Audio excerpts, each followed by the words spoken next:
And then? Hold on. No, that didn't do it either. What the fuck is going on? That's on.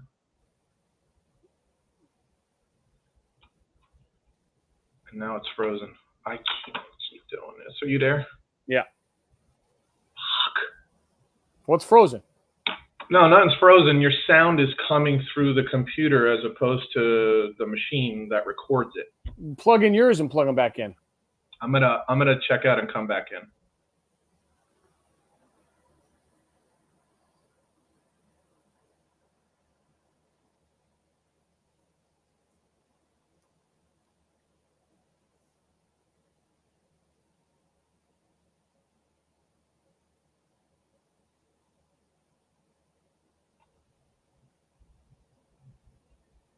You there? Yes, sir. Fuck you.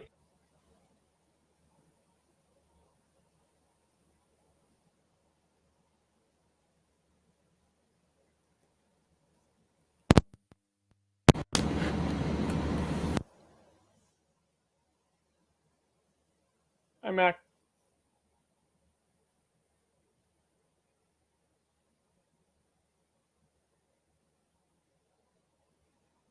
You there? Yes, sir.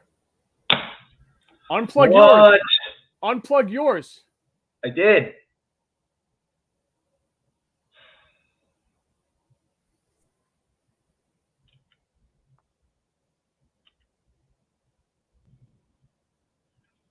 Speak. Peter? Now I got you. I don't know what I don't even know what I did. I swear to God, I don't even know what I did. Bobby Mack, glad to see you, my man. Jesus Christ. I'm so sick of technology, man. I want to go back to paper and pen.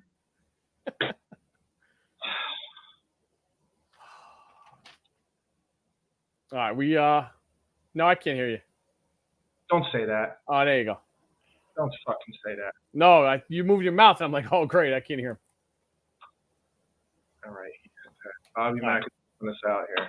All right, we're all clicked. By the way, did you talk to Bobby Mack about how he's commenting? Yeah, exactly what we told Mangano. Mangano signed up now. He signed up for Spotify. I don't know, man.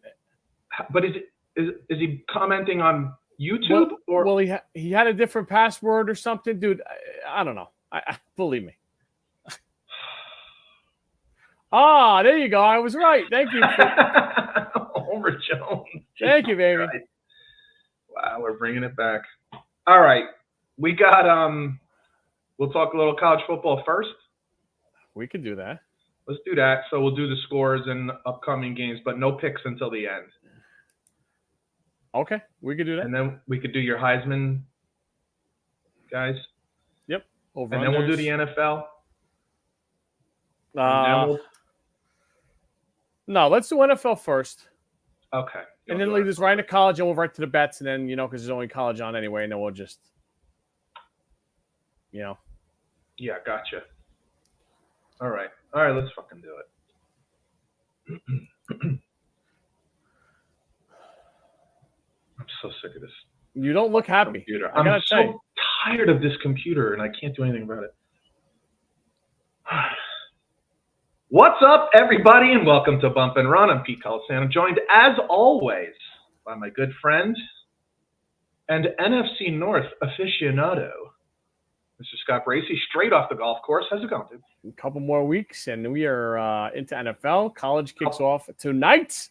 A couple more days, and I have to go back to work. Oh, this time of year, you always look a little sad every time. It's the worst. Maybe that's why I'm in a foul mood. I know I got like 5 days left, 4 days left. Oh, boy. Well, listen, for me, it was great news and bad news last week as college football got off to a quick start, which is always the good news. Bad news is my team lost. We'll get to that in a little while. Wow. Plus, we have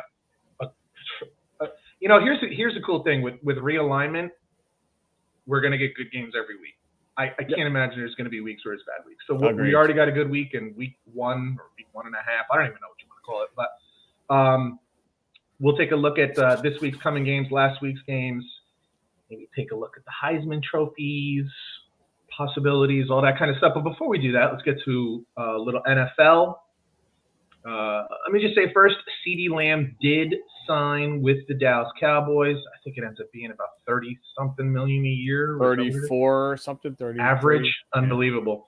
My question to you about that is not so much the contract itself. Everybody's given the Cowboys a lot of shit because they hadn't signed him already. I don't think the number would have been much different if they signed him a month ago or 6 months ago.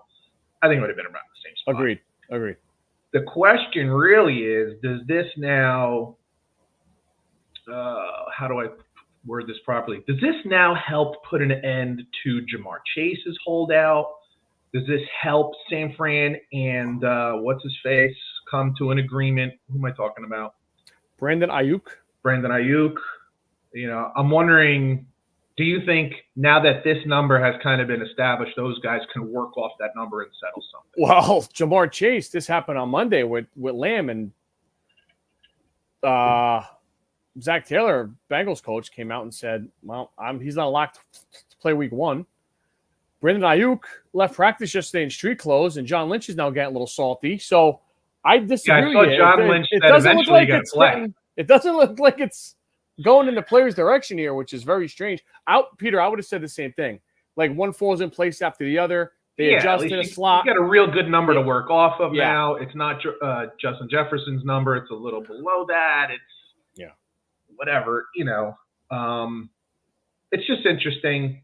I don't know. Jamar Chase to me is in a little different position than Brandon Ayuk. Number one, he's a better player, but number two, he's got 2 years left on his contract, not one. Right. So he holds no cards. Like, he has no leverage whatsoever. Ayuk has some, I guess, but even he really doesn't. But that rookie contract, you're really owned by the team. There's not much you can do about it. There's no way to get out of it. If they really want to play hardball with you and you want to sit out, you can sit out. But like, as what happens with most of these guys, if you sat out the whole year, you're still under contract the next year. You didn't skip that year that you owe. Also, he's probably the worst out of the. He's not a bad player, but out of those like 7, 8 guys, he's probably the worst one. Yeah, I mean, those guys are all better than him. Guys who signed Jefferson, Chase looking for Lamb, no doubt about Nico, St. Brown. This guy, like he's probably his agent isn't arguing that.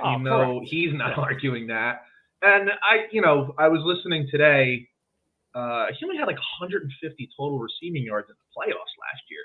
It's not a great way to come into negotiations. So we'll see what happens with that. Something interesting did happen today. The Cleveland Browns guaranteed Deshaun Jackson some money, like Deshaun Watson? Guaranteed money. What did I say? Deshaun Jackson? Yeah. Deshaun Watson, which then brought their cap number down. Like, it brought their cap number down like $38 million. Wow. And the theory was that maybe they were doing that to make room for a move for Brandon Ayuk. Is it possible? It's possible. Is it likely? I still think it's unlikely. San Francisco has no reason to make the move. They have no motivation other than to say, we think this guy might sit out the whole season. But even if he does, you still have his rights. Yeah, but you know what? Your window's closing. You want a warm body there too, and the guy hasn't practiced all year, and it's just not looking good. Yeah, either. I don't know that the Browns have that to offer anyway. Exactly. Yeah, but they. At least San Fran can move on and figure it out from there. Like, I'll be honest with you, if there was let's say the Browns offered, who's their best receiver? Amari Cooper. If they offered Amari Cooper in a number 1 or something like that, if I were San Fran, I would seriously consider it. I have questions about how great Brandon Ayuk actually is. Well, last year was the first year he played really well. Right, and then floundered in the playoffs is all I'm saying. So you have Debo under contract. You would have – who the hell did you just say from the Browns? Amari Cooper under contract. You would have that settled for a couple of years as you come into dealing with Brock Purdy's contract. Who knows what that's going to be like? Probably after this year. So I would strongly consider I don't think they will offer that. I'm just saying if they did, or if you can pull that off, I would strongly consider that. But anyway, that's a whole nother situation. So anything else outside? Hassan Reddick still sitting out. Unbelievable. Just. It's an interesting situation though. Whereas San Fran, Trent Williams sitting out hurts bad. Ayuk sitting out hurts less than Trent Williams, but it still hurts. Hassan Reddick sitting out, obviously you'd rather have him playing, but the Jets defense is fantastic. like it's a top 10, top 5, top 3 defense. It hurts less. You would want him there. I'm not trying to say it doesn't matter, so don't make it out to be that. But of all the names that are still holding out right now, he's the least valuable out of all of them to their team. Like Jamar Chase is massive to Cincinnati. You know, I just mentioned the guys from San Francisco. I can't think of anybody else that's still sitting out that's holding out, right? Like no other big names are still. Nope, that's it. So those are the 4 big names, and I think Hassan Reddick hurts the Jets less. It still hurts, but it hurts less than some of those other. Just a couple of cuts for Matt. Kadarius Toney, once a Giant, once a Chief. Yeah. Bad couple of years. It's never worked out. A lot of talent never worked out. First round pick too for the Giants. Yeah. Crazy. Desmond Ridder, your old pal, played great at Cincinnati. You know what it turns out? Great college football player, and that's it. Nothing wrong with that. It's totally fine. Maybe he'll sign on somewhere else. I suspect he probably will. Jimmy Harbaugh cut 3 Niners, 3 Michigan guys on the Chargers. I find that funny. Right? It's just funny, right? Because it's like the real world, you know? Yeah. Who else? There's one other guy that was pretty noticeable that got cut. Who did we talk? Oh, your boy Hartman. Sam Hartman. You pointed out that he was injured, so that may have something to do with it. Did they end up putting him on the practice squad or anything? I didn't hear, dude. I did not hear. Yeah. Because the Jets did that. Martinez played really well in the preseason, like really well, shockingly well in the preseason. I remember I was wondering if that was the kid from Nebraska who I thought sucked in college. I can't even believe he got a chance in the NFL, and he actually looked. Hey, what I wanted to ask you, pretty damn good. What happened to Jordan Travis? Is he just on the he's not ready to? He's on the PUP list, physically unable to perform. His rehab, dude. Apparently, that injury was pretty bad, pretty gruesome. And it was late. It was late, and when I hear the word, it was December, right? Or November, mid-November, yeah. When I hear the word gruesome, when they use the word gruesome, they don't use the word gruesome for ACL tears unless your foot ends up by your ear or something like that. Yeah. Gruesome was Alex Smith. Gruesome was Joe Theismann. Joe Theismann, right. You know, when you hear the word gruesome, it's bad. So I think there might have been some worse damage. Nick Chubb was gruesome too, they said. It's what I mean. Like when your foot ends up by your ear, that's, you know, your knee is still in place, but your foot's up by your ear. That's probably a bad sign. That's gruesome. So yeah, I think that's what they're holding on to him. They have high hopes for him, but I don't think you're even going to see him on the field this year. I think he'll basically get I would agree. I would agree with that. And let him totally heal and go from there. Because listen, I got to tell you, you know, Mike Norvell, his numbers without Jordan Travis are not good. Pretty poor. So it tells me that Jordan Travis was pretty better than we thought he was. Like, I'll be honest with you though, I said this at the draft, and when we talked about it pre-draft, and then when the Jets took him, I look at him as like a really good college quarterback. He's a little undersized. It just kind of makes the story a little better for Florida State. Yeah, well, no, it's true, and we'll get into that later on after we do our NFC North. Because speaking of, good segue. It has questions to answer. NFC North. Oh yeah. Last year's order: the Lions, the Packers, the Vikings, and the Bears. Before you get into it, I just want to say that I feel like this particular conference division has gotten more. I don't know if the word is attention, more critiquing, and more varied opinions by people than maybe any other division in the NFL. Sure. Like, I think people are really unsure of what to expect from this division. So I think this will be interesting to see what you and I both think of it. For everybody who's listening for the first time or hasn't heard us do these division breakdowns before, we don't talk about it before we come on air. So whatever we say to each other here is first time we're hearing it from each other. So I have no idea where Sky's going to go with this stuff. I got a pretty good idea where I'm going, but I say that because I'm wondering if we differ also. That's all. Yep. Let's start with the Minnesota Vikings. They added running back Aaron Jones, linebacker Andrew Van Ginkel, and quarterback Sam Darnold. They lost quarterback Kirk Cousins, running back Alexander Madison, and I think a huge loss, defensive end Danielle Hunter. They drafted J.J. McCarthy out of Michigan, 10th overall, first round, and linebacker from Alabama, Dallas Turner, first round, 17th overall. Turner's going to make an impact right away. J.J. now with the injuries got to wait a year. which I think they wanted to wait him. They didn't want to play him week 1 anyway, but I think he would have got in during the year at some point. Yeah. Notable games: September 15th, they host the Niners. October 6th, they play the Jets in London, I believe. And October 24th, they go to the Rams. I love the coaching staff. I love the weapons around here. Darnold's not a bum. Darnold, again, and this is no dig on the Jets, although you'll take it as one. After he left the Jets, he kind of looked like a little bit of a Baker Mayfield thing. He kind of settled into a role there a little bit. Is Van Dinkle? It's funny. Defensive coordinator, the old Dolphin head coach, the guy that was making fun of Tua last week. I can never remember his name. It's incredible. And just because you did that now, I'm forgetting. Dude, Brian Flores. Dude, it's insane. You should put a sign up on your wall. Brian Flores. Oh my God. I'm usually the one asking you. I like the head coach. I just don't know with the competition out in the division how long they're going to compete. Yeah. Yeah, I mean, the question to me, this team is loaded with talent, and second half of last year especially, the defense was significantly improved, and I'll put 90% of that on Brian Flores and 10% on maybe some new draft picks and stuff like that. The question here is Sam Darnold. Is he the reclamation project that some are hoping? Listen, if Sam Darnold is an NFL quarterback, he has to make it happen here because there's nothing lacking. You have a good offensive line. You have a good running game. You have a good tight end. You have good wide receivers. You have a good offensive head coach. You have no excuses left anymore. You have to make it happen, this season. So, who's the guy out in Seattle right now? I'm drawing a blank on the quarterback or coach? Quarterback. Geno Smith? Yeah, is he Geno Smith or is he, something that just Sam Darnold that we've been seeing for the last couple of years? What's interesting to me is the reason that Minnesota signed him, they have like a connection, whatever, with Kyle Shanahan over there, and they loved him in San Francisco. Yeah. If anything would have happened to Purdy, they had no issues with Sam Darnold coming in and playing for them.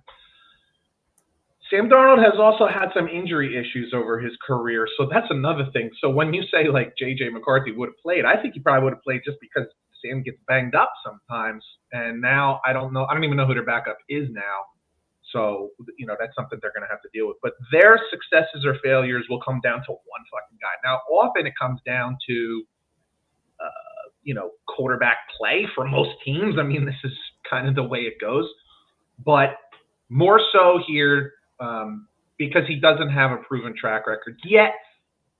I guess this is one of those guys who I was talking about when you started this, when I said the opinions vary so widely. Like you'll have some people saying Sam Darnold stinks and shouldn't be starting in the NFL anywhere. And then you have other people, maybe a Colin Cowherd or something like that, who have liked Sam Darnold since college. You got to remember, this guy was the third pick in a draft. Like, it's a really good player. I'll give you something else to hang your hat on the possibility of Sam Darnold. The year that he ended up coming in as a starter the first time, they started that season off 1-3. And he ends up coming in and they reel off 8 straight wins, including a bowl game. So this guy's not a scrub or anything like that. He just has to prove it on the field. And I think more than anything, you'll know as week 3 and 4 come up, how many turnovers does he have? The scoring plays will be there because they're loaded with weapons. But does he have, does he cut back on the turnovers? Because that's really been his biggest issue for most of his career. So much talent there, though, man. And you and I both love the head coach, love the DC.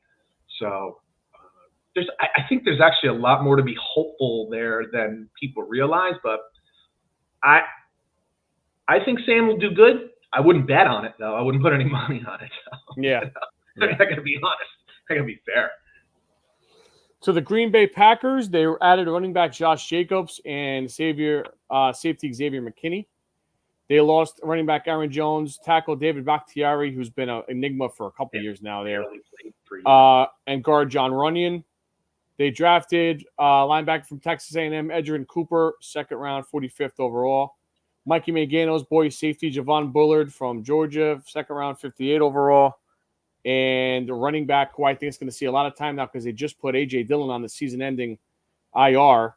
Running back out of USC, Marshawn Lloyd, good player, third round, 88th overall. Notable games, September 6th in Brazil against the Eagles next Friday night. Yep. October 20th, they host the Texans, and November 24th, they host the Niners. I think this is what you're talking about before with how we see our division here. I was going back and forth with this team. I don't know if I'm just in love with their last month and a half, or like what we're going to see, or we're going to see what they were the first 2.5 months. I still don't know, to be honest with you. They paid Love. I like him. Coach knows what he's doing. Been here a while. They're a couple years now removed from Rodgers. That dust is settled. Weapons are young. Wide receiver talent's young. I like that. He's got those good. And you can spread the ball out. There's no stud. Defense has always been a little 50-50. I think they moved on from a defensive coordinator. So I'm still up in the air here. Yeah. It's fascinating. I got to be fair. I've given the kind of side eye a little bit to CJ Stroud, even though I'm rooting for him. I said, listen, second year in the league as a starter, these coaches look at you all off season. They figure out what you're good at, and they're going to take that away. I have to say the same thing is certainly possible with Jordan Love. It's not like he didn't play an entire season fantastic like CJ Stroud did. He played first couple weeks and then the last 8 games. I think they were 3-6 at one point, and then they went on a hell of a run. Does that sound 4-6 maybe? 3? But I knew they were under 500. Something like that. It was basically the last 8 games, he was the top-rated quarterback in the NFL. But with that said, every coach, especially the ones in division, are looking at all his film from from those last games, and they're going to pick that shit apart. And what's different about this one, as any other of the rookie first-year starters, is that they had no choice but to sign him to a fucking massive contract based off of pretty much 8 games and what you see in practice. Good luck. So, this is definitely the enigma, right? Most analysts think, oh, Green Bay is going to be there fighting for the NFC North, first place. It probably should based off what we saw, but I don't know that it's that simple. Their defense was not great last year, and their offensive line lost a couple important pieces, and we'll see if they fill. Now, what I will say with Green Bay, historically speaking, they always find a way to have a good offensive line. So maybe that's the least of the concerns, but defense certainly is. And when you look around this division, Detroit, Minnesota, Chicago, weapons and quarterbacks all over the fucking place. So, do you want to – you can say, well, we're the type of team that can get into shootouts. Maybe you can, but you don't always win shootouts. And you noticed that last year with Caleb Williams and USC. So, people have it as guaranteed this is a NFC championship game or whatever. I think it's possible. I think it's definitely possible based off of what we saw last year, but I don't think it's a lock by any means at all. Agreed. What you're missing now is you don't have Aaron Rodgers. You don't have that diva feel at all. You don't have that kind of tension, anxiety of what's this guy going to say at some point to piss people off. And what do we have to watch ourselves saying that we're not going to piss this guy off? Right. Yeah. Exactly. I have a good feeling, but I'm wide open to the possibility that it doesn't go as well as people think. Let's put it this way. I think they're going to do pretty well, but I wouldn't be surprised if they were a 9-8, 8-9 team. Wouldn't shock me. Kind of like Sam Darnold. You think, but you can't bet on it. It's kind of Absolutely.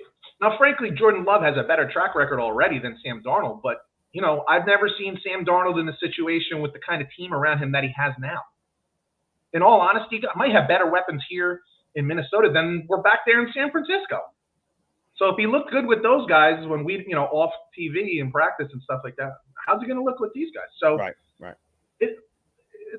I don't know that it's a slam dunk with Green Bay. That's all. I would expect it, but I don't know that it's a slam dunk, and I don't know that anybody should assume it is. To our adopted favorite team, the Detroit Lions, they added defensive end DJ Reader. They lost wide receiver Josh Reynolds. There's not too much up or down here. They kept their team kind of basically intact. Their draft, they went cornerback, which I think they needed. Terry and Arnold from Alabama, first round, 24th overall. And cornerback out of Missouri, Enos Rakestraw, second round, 61st overall. They got a good front seven. You know what helps a good front seven? Good secondary. That'll make Hutchin guys and up there a little bit. Right. Notable games, September 8th, Sunday Night Football, they host Stafford and the Rams again, last year's playoff. Sweet. Yeah, that's fun. November 10th at the Texans and December 30th at the 49ers. Yeah, when you talk about stability, this is the only team in the division that really has that kind of track record. I guess you could say a 2-year track record of success, of being a pretty good team. So, they have the least holes. Their biggest holes were defensively last year, but they've kind of worked on that in the offseason, which is huge. I really do think this team is making a run at it. They have a quarterback that's not killing them with their cap number, but yet he's top 10 at least. He's getting respectfully paid, but not enough to kill your roster. Thank you very much. You said it way better than I was saying it at the time. I was throwing out a Kamala Harris word salad there, so I apologize. Oh, no. The Bump and Run political podcast coming up at 6 p.m. this afternoon.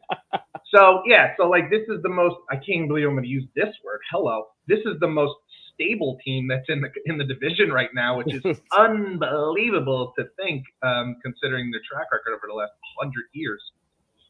But I don't have a lot of ways to poke holes in this. Question for you. I got a hole for you, maybe. Does Dan Campbell adjust his aggressiveness at all? Because it bit him. It bit them in the ass last year almost. The Cowboy game at the end of the regular season cost them home field advantage. Absolutely. Yeah, absolutely. It has to. He has to adjust. I don't think of him as like a Belichick kind of like this is, or even too stubborn, kind of like this is how I do it and that's it. You don't like it, fuck off. I hope not. I agree with you. I hope not. I think he's gonna adjust, but if he doesn't, we will be. And we're Dan Campbell fans. We're surrogate Detroit Lions fans. We will be the first ones to shred him if he doesn't. Who's the old LA Chargers coach that they just got rid of? Staley? Yeah, Staley. Like, we murdered him for 2 years because he was so stuck in his mode. Like, adjust. Use your analytics when it's time and not at other times. Like, don't be so stupid. Don't be so rigid. I have to believe. Yeah, you're right. That's the one question. I think the biggest question mark is Dan Campbell. Can he be more of a stoic leader as opposed to an emotional leader for this team? The point. Listen, I think what he was doing with that emotional rah-rah, bite the kneecaps kind of thing was necessary at the time. Sure. But you've now taken them. You've now taken them to a level where it has to be more cerebral now. It has to be more precise and exact. And leave that part of it behind a little and tune in more to like, what's the right thing to do here? What's best? Not necessarily like, what does the number say? Fuck everybody. This is what we're doing. Like, be a little smarter. Which is exactly what he was doing in that Cowboy game.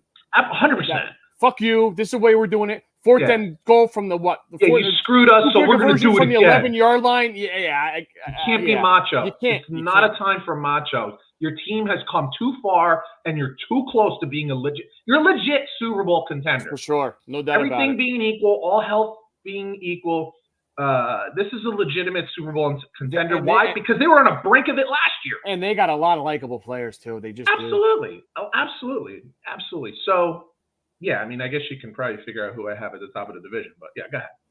Yeah, I got the Vikings. No, I'm just kidding. You're a Sam Darnold lover. To Chicago we go. Getting some weapons here for the rookie, man. They add running back DeAndre Swift, wide receiver Keenan Allen, although he's probably on the 16 tee box at this point. You would absolutely think, right? Gotta be careful when we see this. Remember when we would see who's the receiver that came from Atlanta just a couple of years ago? To where? And I forget where did he go. Oh my god, totally drawing a blank. Calvin Ridley? No, older. Oh, Julio Jones. Julio Jones. Yeah. Like when they moved him, everybody was like, "Oh, they got Julio Jones gonna be there time." He stinks. He's done. Yeah. Like he's still trying to break the huddle, I think, at this point. Yeah.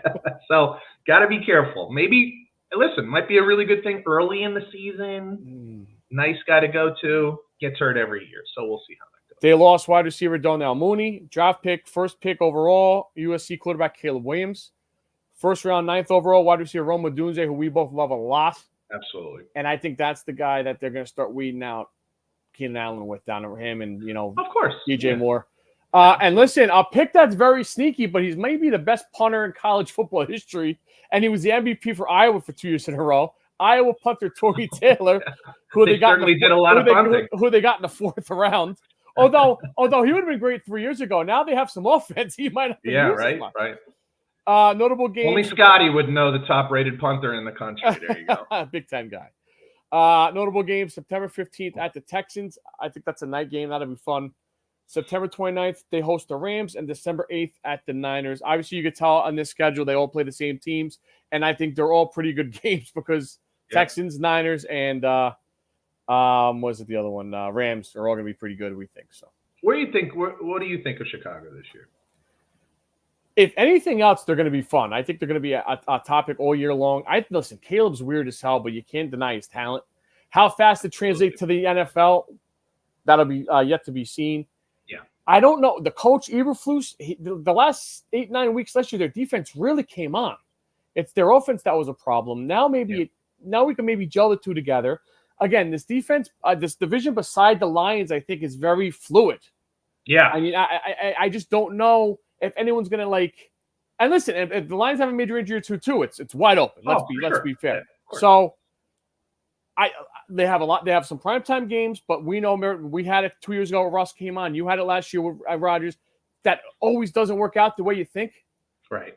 But I think they're going to be fun. They're going to have some good fantasy players for me and fantasy guys. So, no, you make a great point. There's a lot of talented players on this team, and I just tend to be one to be a little more forgiving of rookie quarterbacks in this league. Maybe I just think media puts a little too much on their shoulders, expectations-wise. I got people, Nick Wright, who's retarded, shouldn't even be on television, saying that they're a playoff team, a possible Super Bowl team. You haven't even seen this kid suit up in a real game yet. Yeah. I wonder if they lose to Tennessee in week 1, who's not a great team. No. But if Will Levis comes in, lights them up, and they end up losing 27-20, still think they're Super Bowl worthy? Do you still think they're a Super Bowl team? I'm not saying they're going to lose that game, but I'm just saying if they do, why don't you just slow down a little bit and give the kid a break?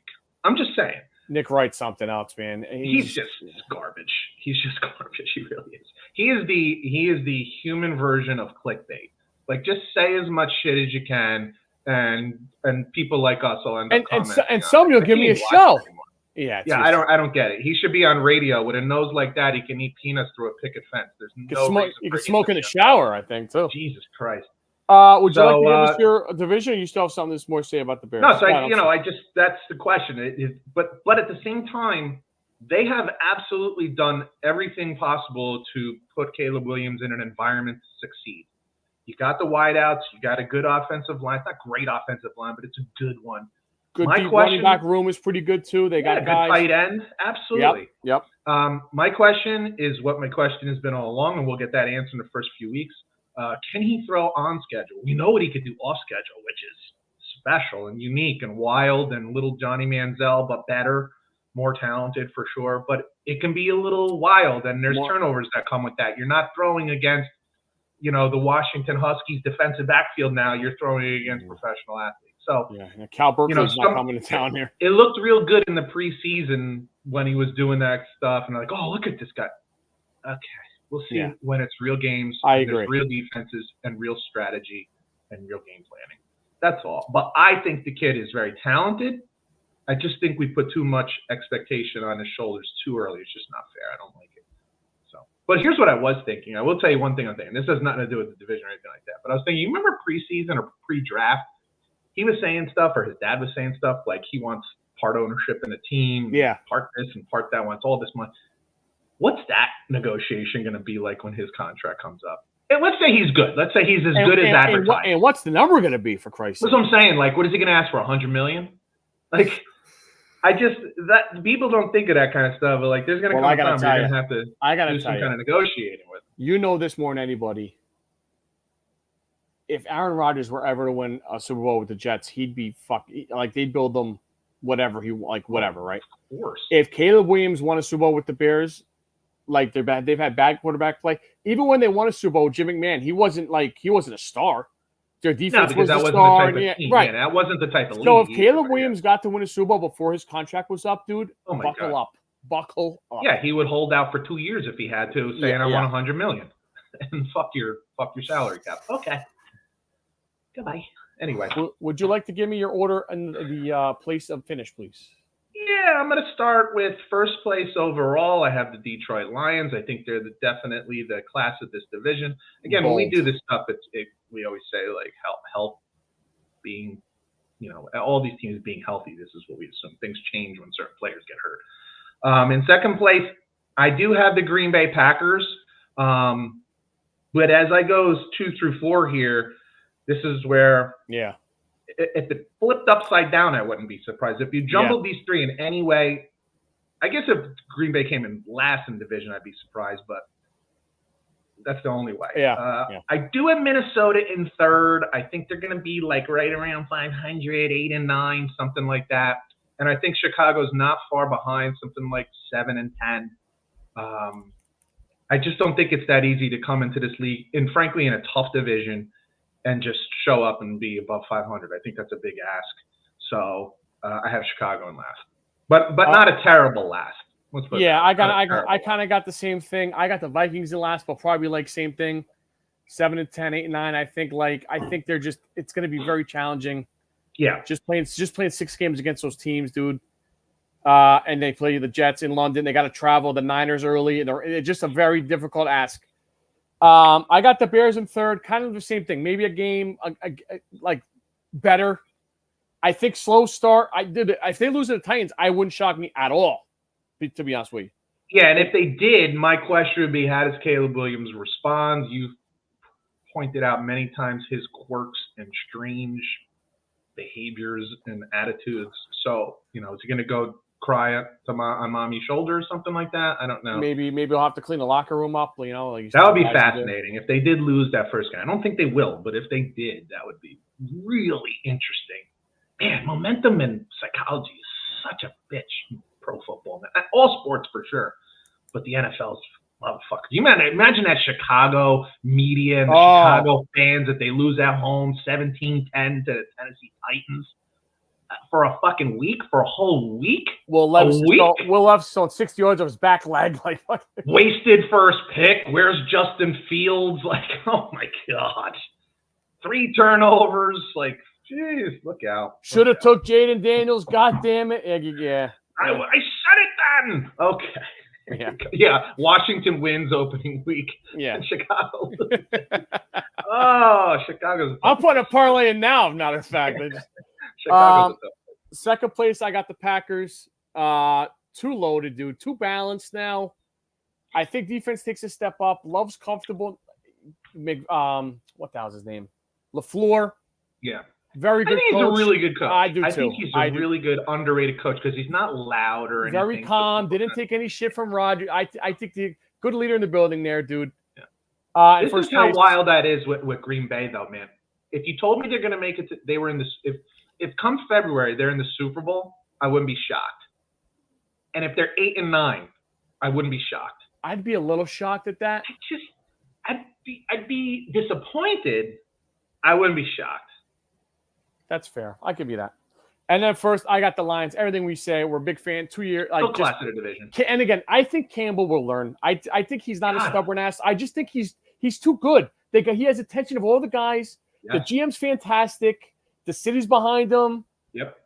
Championship college team in the same state too. Just fuck your face. I gotta win. Oh my god. You want one so bad, it feels so good. Oh my god. Anywho, a good segue to college football. Man, Gano, pull your pants back on.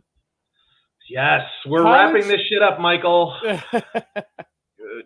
College football review, and I'll start there. Defending champs, the Michigan Wolverines, replacing 15 starters, head coach, and offensive staff. It's going to be tall task, tough schedule. I think they're pretty good, but you can't. We talked about this back in the day. You can't go nuts on Sharon Moore year one with replacing all that craziness. I do like him. I like the guy. I think he's a good fit for now. We'll see. Florida State. Well, they were very excited that they signed free agent DJ Uyunglele. Portal guy, DJ Uyunglele, and I texted you, Mike Mangano sends Michigan 9-3. I'll take it. That's a would playoff sign team. up for that right now. Yeah, that's a playoff team. I do not have that number. I'm not going to get into this right this second, but I do not have that number. Anyway, I texted if you have 6 and 6, you're just a hater. Then that's all. I texted you on Saturday. I think 500 is very much on the board. You were drunk for Michigan. I think 500 is very much on the board. Okay. You got a lot of good teams in that division, in that conference right now. Worry about Florida State first. I don't have to worry about anyone because it is what it is. I'm just telling you, like, I don't coach or play for anyone. Yeah, he stinks no matter what uniform he wears. And what's the reason he keeps tricking people is because he's big and strong, like physical. He stinks. Yeah, but Georgia Tech was the 132nd defensive team in the country last year, and you can't throw a touchdown pass against them? You gotta be shitting me. Like, it was ugly. It was ugly. Missing guys who are open. It just was bad. And if they're gonna stick with him, they're gonna stink. They're gonna have a rough year too. I don't know what their options are. Yeah, they got two freshman running backs. Lean on them for a while, dude. Like, they started off running the ball fantastic. Yeah. Why'd they stop? It got stopped. I'll be honest with Georgia Tech. Whatever adjustments they made, they stopped the run, and they just couldn't get it going anymore. They never really did it again. So there's a lot of questions over there. There's a lot of talent. They poached guys from Alabama. They poached guys from all over the freaking country. They should be better than this. And one of the things I always say, especially about college football, high school obviously, but like college football, is you make your biggest improvements between weeks 1 and 2 because you finally get to see who you are as a team. So we'll see what Florida State does with that. The other side is Georgia Tech. This is not a terrible team. This is a team that was right around 500 last year, coming off like really poor seasons before that. New head coach last year came in, changed the atmosphere. They bring in a new defensive coordinator this year from – I know where he's from, son of a bitch. Damn it. And now I forget. From a good program and did well. And from Duke. And Duke had like the number 1 defense. He didn't take the guy with him to A&M? Alco didn't take the Duke DC to A&M? I guess maybe they offered him more money. Maybe he wanted to stay more local. I have no idea. But he was the DC last year. So for Duke. So he's there now and clearly doing a great job. Yeah, they had some guys running around over there, dude. There's some players, man. Their quarterback is a nice player, can run, can chuck it a little bit. Like, there's some nice players. I'm not trying to say, like, they should have won that game. They should not have won that game. But they are – I will say this. I'll say they're a team to keep an eye on over the next couple years because I like the head coach, the staff that they put together, and they're starting to really recruit better. So – I wouldn't be surprised if they're. I like their coach a lot. He's a Georgia Tech alumni. Played. He's an offensive lineman, which I like a lot because he's going to focus a lot on building that offensive line. And I would say over the next 2 years, don't be surprised if Georgia Tech is near the top of the ACC again. That's all. 2 things, and then we'll move on. Florida State plays Labor Day night against Boston College. They got to bounce back. I think they're 17-point favorites. They got to bounce back. But your quarterback is whole new coach. Bad. He stinks. Yeah. No, like I said, lean on a run game. That's what I want Michigan to do for a while. Lean on a run game. Yeah. You're not going to be able to do that all year. Do you like the Ireland game, week 0? It's fucking fine. I don't know. I mean, whatever. I know. You know what I miss? The Kickoff Classic. I do. I used to go to those every year. I know. Me too. Yeah. You know how many times the Heisman Trophy winner came out of that game? A lot. Twice when I went. Eddie George and Carson Palmer. Both times I went. Charlie Ward won, I think, too. It's unbelievable. Yeah, like their track record of having that year's Heisman Trophy winner is insane when you think about it. All right, Peter. I asked you to give me a couple over-unders for the season win totals. I don't have exact numbers, but I have some teams that I would say. And you really follow directions well. Jesus Because Christ. It doesn't – I'd have to look at everybody's schedule and break I mean, you're not that busy, dude. Tell Rosie to fucking I'm pretty busy. So I have Michigan as like an under. I have them underachieving. They're the 19th ranked team in the country. No, they're 9th. 9th? Yeah. Oh, no, USC is 19th. I'm sorry. USC's 23rd. Well, on one they're 19th. On one of the rankings they're 19th. Anyway, I suspect that by the end of the season, Michigan won't even be in the top 25. I think their over under is 8.5. I'll give you under. Yeah, I take under. I'll take that bet. Yeah, I don't think they're going to win that many games. I think they're going to have a hard time. New quarterback. They might go 8-4. I can see them go 8-4. What'd you say? That's a win. 15 yeah, but dude, so many guys saw time, dude. It wasn't like they're like sure, but that's not the same. It's not the same as being counted on full time like that. Plus, head coach, quarterback. I always every year coming into college football, I look at the teams and I say, who's got new quarterbacks? And especially early in the season, I love betting against those teams. So I think it's going to be. I think it's going to be a real struggle. I think it's going to be a real struggle, and I don't think that the combining of the conferences helps them at all this year. It's a bad time for that. But who cares? You won a national championship last year. It doesn't matter. Correct. Like you got some wiggle room and some time to work with. But I do genuinely think it's going to be a bit of a struggle this year. You want me to go? I got the Texas Longhorns under 10.5 wins. I think that's a huge number for again going to the SEC. What do they play? 12 games? 12 games. They play at Michigan week 2. Listen, no matter what you think about Michigan, that's a tough road game, 12 o'clock kick. Tough one, but I think they win that one, yeah. You got to go to the SEC, play their schedule. I think that's the part. Listen, you lose twice, dude. Yeah, that's a win for me. So, absolutely, yeah. I don't know if you have the number off the top of your head. Miami Hurricanes, I would take the over. I have a feeling that they're going to be good this year. I can get it for you. Hold on. What the hell's the head coach's name again? Cristobal.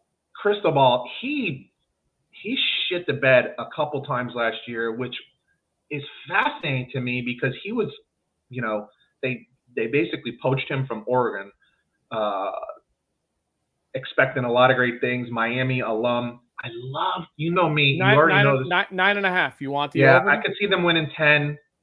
And the other thing they got you by Cam Ward from. I love Cam Ward. Now it's always difficult, new team, new environment, all that kind of stuff. So I don't know, but I think Miami. Listen, I think they could have had 9 wins last year if they weren't idiots. So one more win with a better quarterback. Listen, Clemson's not what it used to be. Obviously, Florida State's not what it used to be. Who in this division? What's interesting is you look at the rest of the ACC. It's some of the off teams. Virginia Tech is going to be really good this year. NC State's going to be really good this year. Like some of the offbeat teams are the teams that are probably a little better this year in the ACC than in the past. But then you have a lot of other teams that are normally good, might not be as great. So I think Miami has a really good season. You got to talk about is he going to make the adjustments like Dan Campbell has to make with Detroit? It's the same exact shit. It's the same exact decision. I don't love him as a coach, but I don't love him either. But I got to think. Look, we're talking about literally like 4 plays last year changed them from a 9-win team to a 7-win team, which is really something else when you think about it, man. So you know how you bet? You know how you win money on this podcast? You go against Pete Calisano. I'm going Clemson over 8.5 wins. I think Dabo bounces back. Go ahead. No, go ahead. You finish. I think he bounces back. I think the ACC is weak. Florida State stinks. Their quarterback can't throw the ball. We just saw that happen. Georgia Tech scrappy. I do agree. Virginia Tech will be better. Good defensive coach, but no offense, I don't know. I don't trust this one at all. I'm going to Blacksburg this year. Nice. I think it's against Boston College. We're taking a road trip for the weekend to go see a game. I don't know if you've ever seen the opening. Oh yeah, understand me. With the that's why we're going there. I can't wait. But yeah, I think they're going to be much improved. I think they're going to be. Mike, I agree with that one. The only one out of the gate, and then they gave me like 10 out of 11 to close the year. I like it. Thank you, Mac. Yeah, I think Dabo bounces back. Klubnik's back. Veteran quarterback. We just talked about Michigan replacing guy. That helps. Yeah, especially a guy that's been in the system. Not a transfer. He's been there. Doesn't it cause you a little pause that Vegas has them at 8.5? That's a low number for a team that was perennial playoff team when it was just 4 teams. Now they're expected to win 8 or 9. Well, like Mike said, they open against Georgia, neutral site. It's a loss. Agreed. And then the ACC. I'm just saying, I think it's interesting. Vegas isn't wrong. Vegas doesn't fucking put out bad numbers. I think friggin' Dabo is just like we talked about this last year. I think he's a little kooky. This is going to be my second question. I think he's a little kooky now, man. He's a little kooky. Remember Joe Judge with the Giants and he like lost his mind? Oh yeah, right at the end. I know Mac does. I think Dabo's got a little bit of that too. Maybe this is right at the end. Now, what's interesting, what's so fascinating about Dabo Swinney is he doesn't believe in like the NIL and the portal, so he doesn't really look for transfer portal guys. He doesn't believe in it, so he won't do it.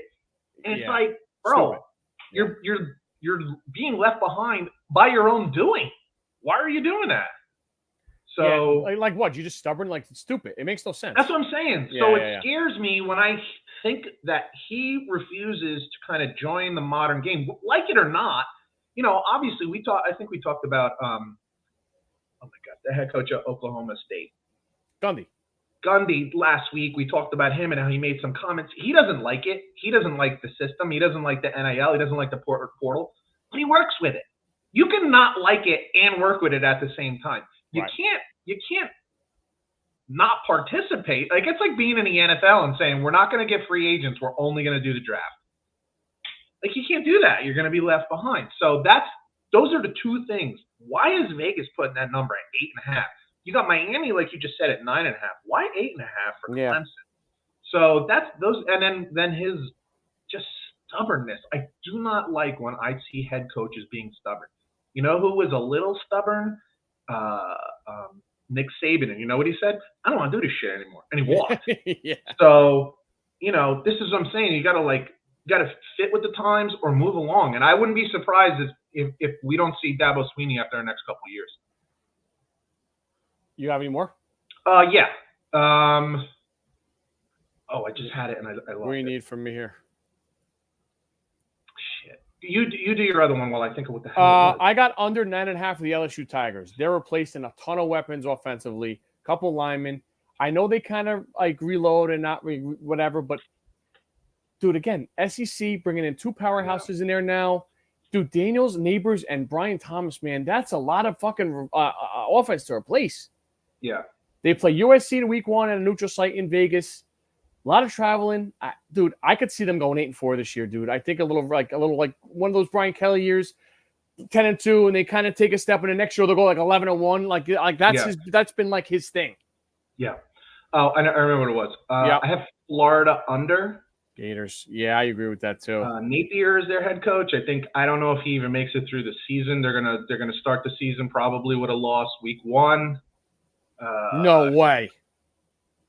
You want to guess what this number is, dude? What is it? 6.5? 4.5. Wow, Florida Gators. If he goes 4-8, he's gone. I don't give a shit. Well, like I just said, I think he might be the first coach fired. Again, think of that for a second. Dude, Vegas is saying you're going to win somewhere between 4 and 5 games. Jesus Christ. That's just bananas.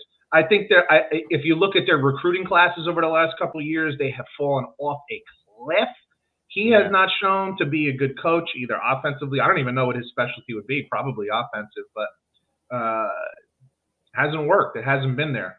So I think it's funny. Momentum works both ways. When things start going good, they keep going good, and when they go bad, it's sometimes. Look at the Philadelphia Eagles last year; they just couldn't get it straightened out.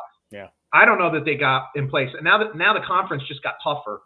I think it's going to be rough, and I hate it because I'm not a Gators fan, but there's something about those uniforms, that home field, the Gator chop kind of thing. Like it's better when Florida is good. Frankly, all the Florida teams, Florida State, Miami, and Florida, when they're good, college football is better. So maybe it's just time for him to go. I think it's going to be a rough season. Last one from me. Listen, he was a bad NFL coach. We had faith in him. We've been hearing forever that Nebraska's back. Nebraska. Matt Rule, second year of the program is a huge leap. 7.5. They haven't made a bowl game since Christ died. That's a pretty big number for a team that hasn't made a bowl game. They don't play Michigan, they don't play Penn State, and they don't play Oregon. So last year they had 5 wins. Yep. Remember they were like 5-3. They lost their last Yeah. 4, whatever, 4 or 5. So give me Nebraska over 7.5. Matty Longo, the Fighting Cornhuskers. I think. I like this one too, dude. Yeah, I know, right? I like this one too. The schedule works in their favor. We both like Rule as a coach. I think they're going to be better. It's not like 8 wins is shattering any records, but I think they're going to be pretty decent. Mikey, true freshman quarterback, Raiola's kid there. Yeah, I think they're going to be much improved. What do you have the number there on USC? I could get it for you. I think I have a play on USC here. If I could spell USC right, fucking big finger. It's not one of my picks, but I like USC against LSU. I think they lost less, and they know that their quarterback can play because he threw like 4 touchdown passes in their bowl game last year. And I feel like they lost less than LSU. It's not one of my picks, but I do like USC. 7.5. I think I like the over. I think that might surprise some people. I think a lot of people think that USC is going to stink. Now, I don't think it's going to be like 9 or 10. I think it's probably going to fall right on 8. I think they're actually better than people think. Sometimes, a lot of times, like a great quarterback like Caleb Williams leaves. Not that they had 8 wins last year, but he leaves, and people are like, they're going to fall off a cliff.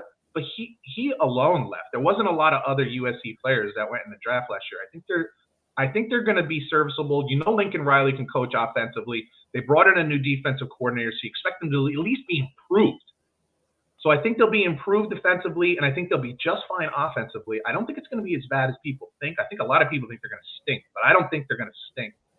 I don't think they're going to stink at all. Their defense very is still a work in progress. Well, we'll see. You see how quickly it could be turned around for Georgia Tech. We'll see how quickly it could be done for USC. Now, they also have moved to the Big Ten, which is I just don't know if they have. I don't know if they have the personnel yet. I think they'll be better, but I don't know if they have the guys up front. I think that offensive line and those receivers, most of them are back from. No, I mean defensively. I mean defensively up front. I think that's the question. But I'm going to go with the fact that Riley brought in a good defensive coordinator. At least from what I've heard, people are happy with it. It should be improved. What that means, I don't know. Maybe top 75 as opposed to like 110th in the country.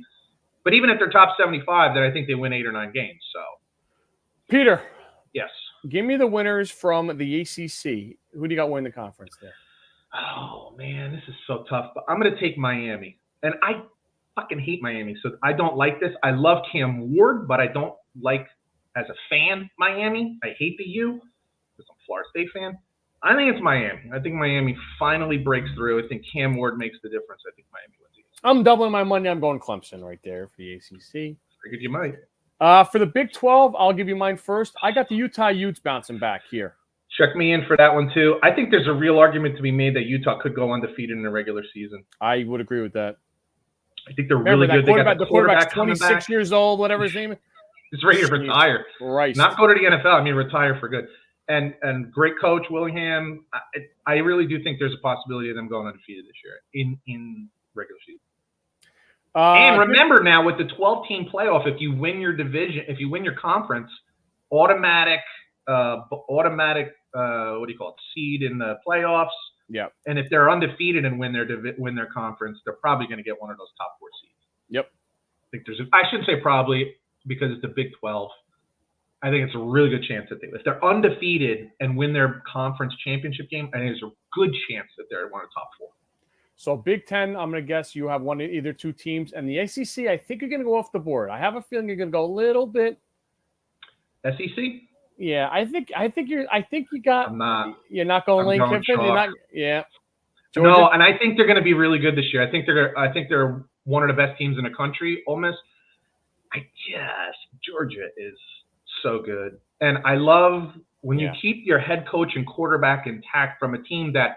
There's an argument to be made. I know you wouldn't make it, but there's an argument to be made that Georgia was the best team in the country last year. I'm just saying there's an argument to be made. There might be one of our listeners that are live with us right now that agrees that Georgia could have been one of the best teams in the country last year. Well, he's on Beaver Tranquilizer, so he doesn't count. Most of those guys are coming back. A lot of those guys are coming back. So I love when the coach-quarterback connection stays intact. I have no reason to believe – the other new to give Mike a little jab here. They're like the new Florida Gators. I think 23 arrests since last season.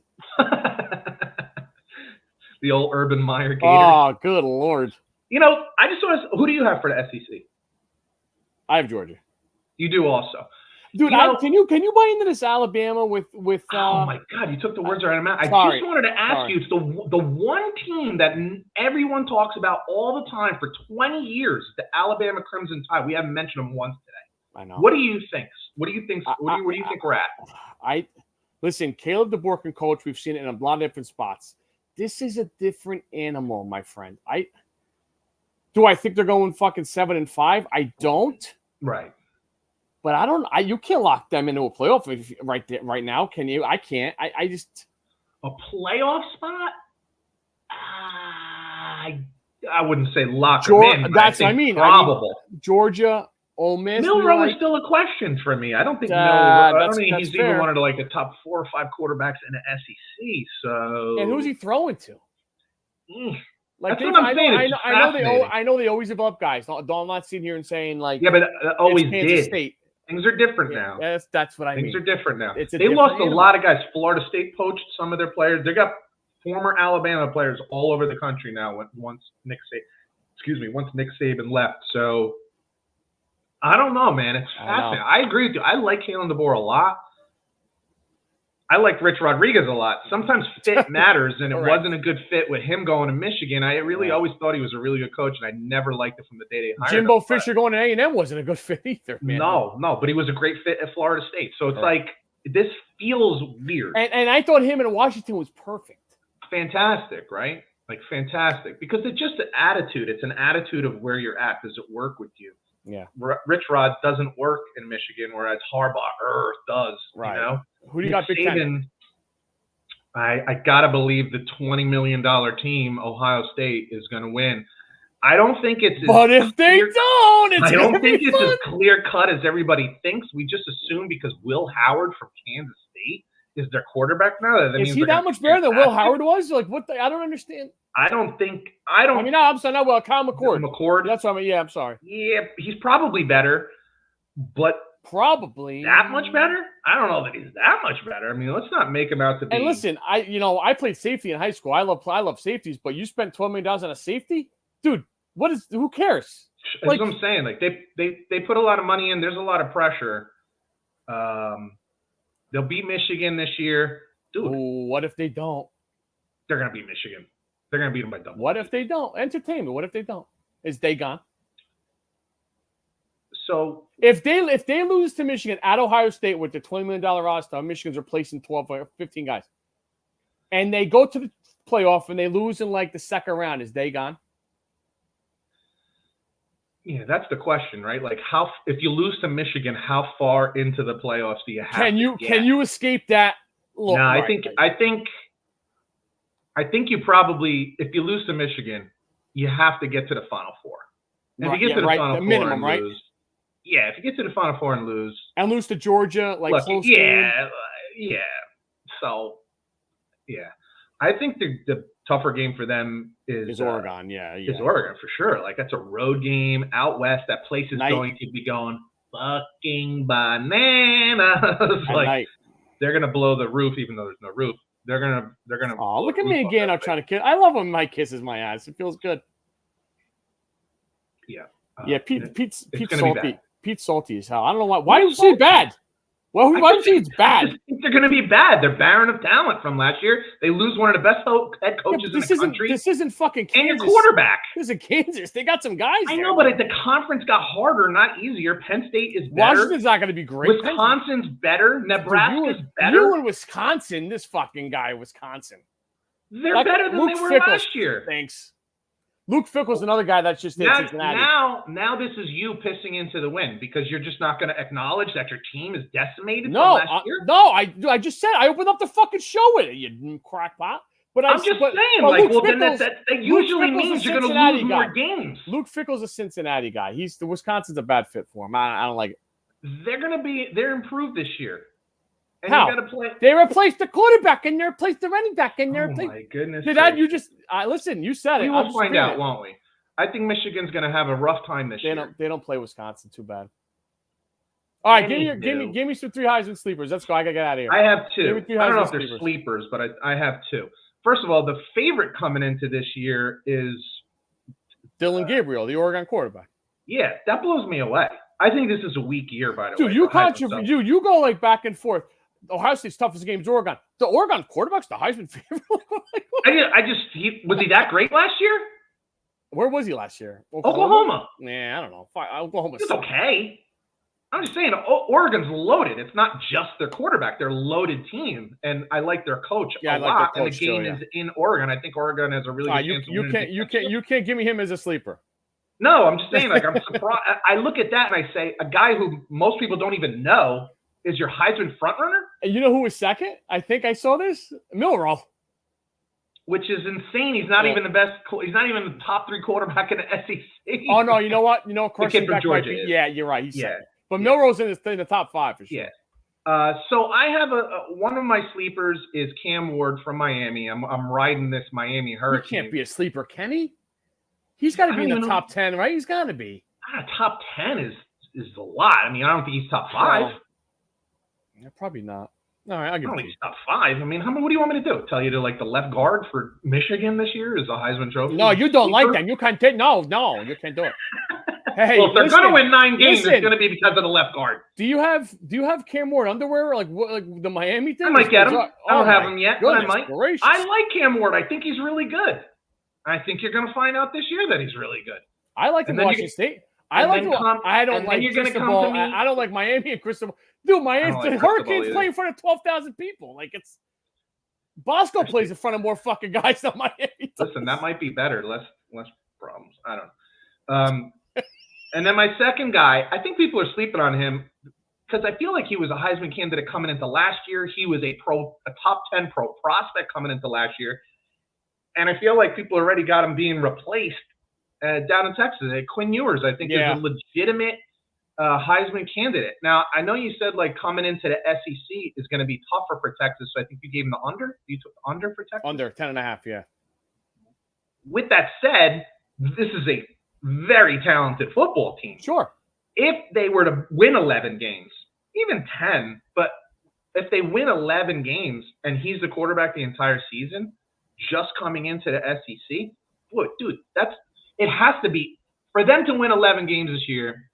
A lot of it will have to have been because Quinn Ewers did really well, and I think that could launch him in a weak Heisman year, at least to start the season. It's a weak Heisman year. There's no real true standout to me. If they do as well as some people think they could, this is a team that last year beat Alabama, right? Didn't they beat Alabama early in the season? Yes. So in Alabama. Yeah, in Alabama. So there's a lot of talent there.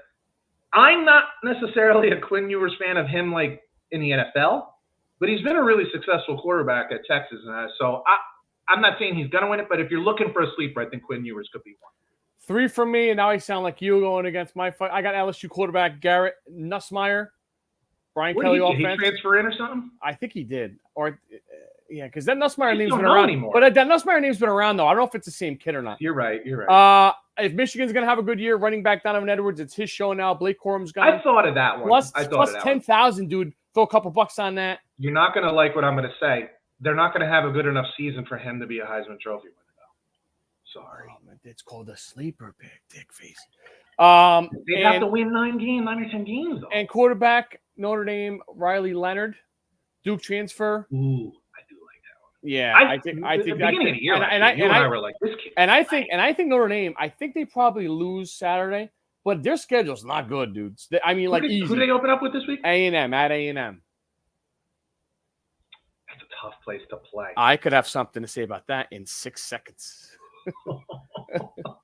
Yeah, that's a tough place to play. I'll give you that. But especially a new quarterback. And while you and I want to look like Freeman, the head coach of Notre Dame. Marcus Freeman, I don't know that I'd want to coach like him. There's been a lot of mistakes over the last couple of years that we didn't like watching. So we'll see about that. But I like that pick, actually. Yeah. Let's put it this way. Notre Dame goes into Texas A&M, upsets A&M at their place. You can put him right in the top 5. Oh, the Pete Calisano week 2 Heisman. I love when he does it. He does it every year. I'll tell you what. That's what we're going to do. You got to remind me. Next week, we got to redo this list. This way. Who did I have on there? Was it Anthony Richardson? 2 years ago, yeah, Richardson. Last year, you had somebody. Oh, my God. It was awesome.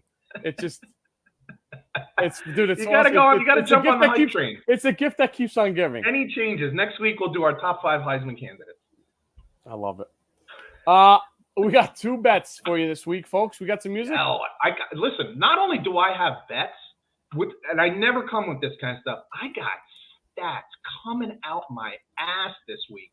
Oh, that you're prepared for, but Christ, I am so ready. I am so ready for the picks. I'm gonna blow your mind with these stats. You're gonna bet these games. I'm telling you. All right, game 1 for me.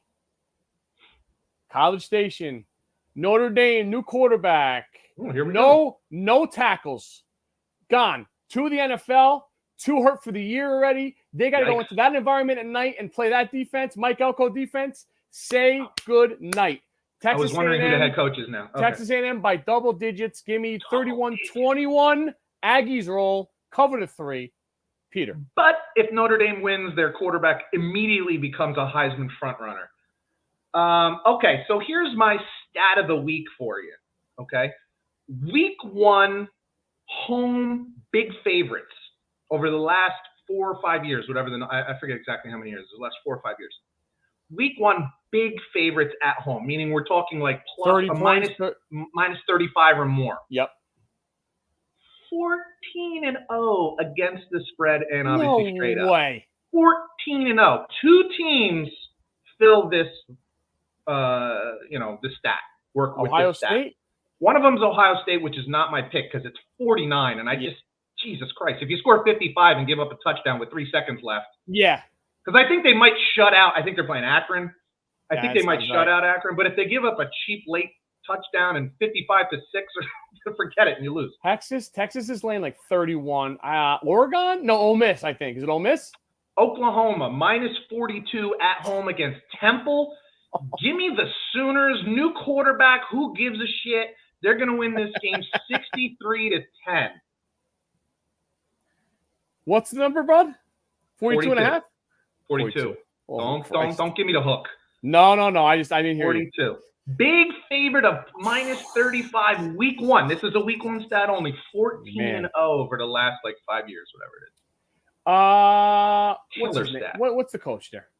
Clemson, DC. At Oklahoma? Venables. The old Venables. Yeah. If he goes 7-5, hot seat? Yep. Oh, yeah. I think he's on a hot seat, period. I think it comes in on a hot seat. Nobody's talking.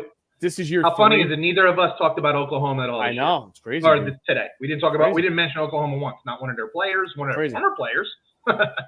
We mentioned their former quarterback, but this is a good spot. They're going to roll on Temple.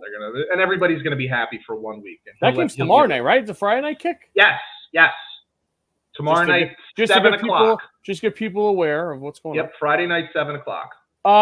My second game, Las Vegas. Sunday night, you got a long weekend. You got Monday off. Buckle up. Get a scotch. USC, LSU, a lot of new faces, a lot of new numbers. USC Miller Moss, 6 touchdown passes last bowl game. 6, right? I thought it was 6, but I'm like, it couldn't have been 6. 6. Yep. LSU, my boy Garrett Nussmeier, no idea who he is. Don't forget they lost Neighbors too. Neighbors and Brian Thompson. I'm telling you, should listen to the show. Yeah. It's a great show. I said that 10 minutes ago. Jesus Christ.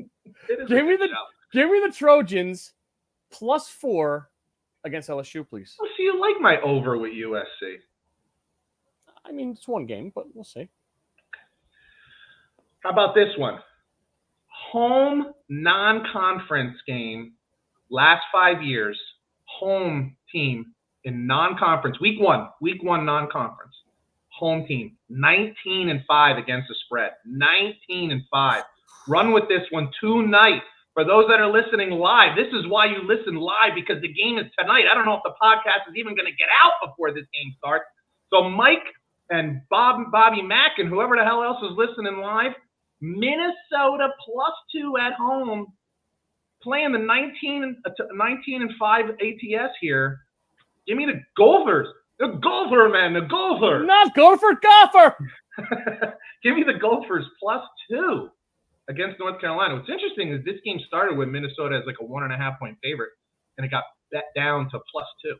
New quarterbacks on both sides. North Carolina, Jake May obviously gone. They lost a couple of weapons. Mac Brown's 104 years old.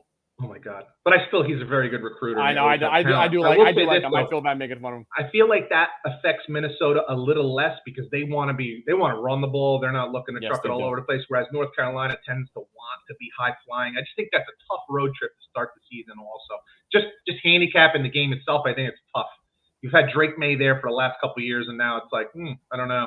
So there'll still be talent there, and I think one of their wide receivers is starting on the injured reserve list. There, he's not playing game one. So Minnesota +2. Peter, would you like to do some trivia? I'd love to do some trivia. Was I 2 out of? I was right on 2 out of 3 last week. You were. Yeah. I was having a rough time before that. And you choked the chicken in the last one. You could have been 3-0. Don't even bring it up. All right. The leading receiver in yards in Bengals history. Yards. Like career yards? Career yards. Chris Collinsworth, Carl Pickens, A.J. Green, Chad Johnson, or Chad Ochocinco. Oh, man. So before you said anything, obviously Collinsworth came to my mind. But then when you said A.J. Green, Chad Johnson was really good for a while there. A.J. Green. No, sir. He's second. To who? Chad Johnson. Really? No shit. 10,783 yards. Good player, Chad. Chad was good. For a while there. Oh, Mikey, 0 for 1. Take your comments off, too, by the way. So. Oh, shit. Yeah, let me turn that off. And he's 0 for 1, so it doesn't. All right. Listen up. Ears on. Leading receiving in touchdowns in Bengals history. A.J. Green. T.J. Hushmanzada. Carl Pickens. Really Chad Johnson. What are those choices again? A.J. Green. T.J. Hushmanzada. Carl Pickens. Chad Ochocinco. Why do you keep throwing Carl Pickens in there? Was he that good? He's a legendary Bengal for like 6 minutes. I had a starting lineup, man. Remember those little starting lineup guys? This is one of those times. Let me ask you, before I answer this question, is the third question also pertaining to the Bengals? No. Okay. Now I'm going to stick with my first answer, which was A.J. Green. Chad Johnson. Damn it! 66. What, A.J. Green was second? A.J. Green was second? No, Pickens was. Oh, no shit. Okay. Yeah. Okay. Damn it. Oh, Bobby Mack and me again, all wrong. Of course. Oh, it was hard. I am fucking rolling. Oh, you love this. You ready? Love it. Ready? Apparently not, but go ahead. Jimmy Smith leads the Jaguars in every receiving category ever. In touchdowns, obviously. Who is second? Allen Robinson, Mercedes Lewis, Keenan McCardell, Allen Hurns. The way you said Allen Hurns scares me, but I want to say Keenan McCardell. That is my final answer. Mercedes Lewis. Of course it is. God, man, I have a rough week this week. 33 touchdowns. And by the way, Jimmy Smith had 67. That's how that's what the gap is. By far. Double. Yeah. Good God. Damn it. That sucked. Do you have 3 more so I could try again? No? Who was the all-time leading passer in Clifton High School football? It's not Pete Coliseum, I can tell you that right now. I might have the answer to that one. It might be Billy Shaughnessy. Anyway, what are we watching this weekend? Golf, the wrap up the FedEx Cup this weekend. Got it on that. Scotty Scheffler is at 13 under, and the next Xander Schauffele. The Shushes are right up top there. Scheffler at 13, Schauffele at -9. Mangano is 0 for 3 as well, to make yourself feel better. College football. Feel any better? He never gets them right. I don't remember him getting any right. Oh, Michael! College football galore. Yeah. Be shuffling barbecues and college football and all that stuff. Like then nothing. That's why I played golf today. I kind of want my weekend free. Yeah.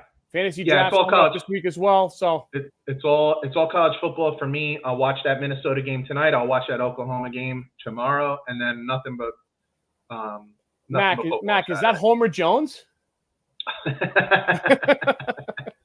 All right, sounds good. What is that, 149 in the books? We are so close to number 150. Incredible when you think about it.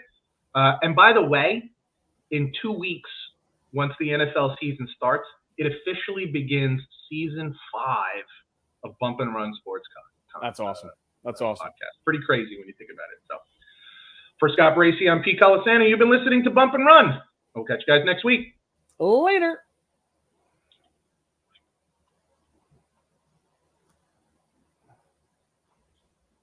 I think it'll stop. Okay. Good. We're good? Excellent. Awesome, bro. Awesome. Good. I'm going to send you that link. If you can jump send me the link. on. What's 8 o'clock? 8 o'clock. So if you can do it from your phone, that'd be great. Step outside or something. I don't know. Yeah. Again, it shouldn't be more than 15, 20 minutes. How long can we make it? Because it's going to end up being part of this podcast. Yeah. I'll slide the audio. He's a Philly guy, right? Yeah, it's all Philly stuff down here. I know you don't do UFC much, but he's also like heavy UFC. Yeah. But he's good. He's good with everything, dude. He's a real stats guy. Yeah. Like stats coming out of that. So I'm looking forward to it. It should be cool. Awesome. All right, dude. I'll talk to you later. All right, I'll send it to you now. All right. Thank you. All right, later.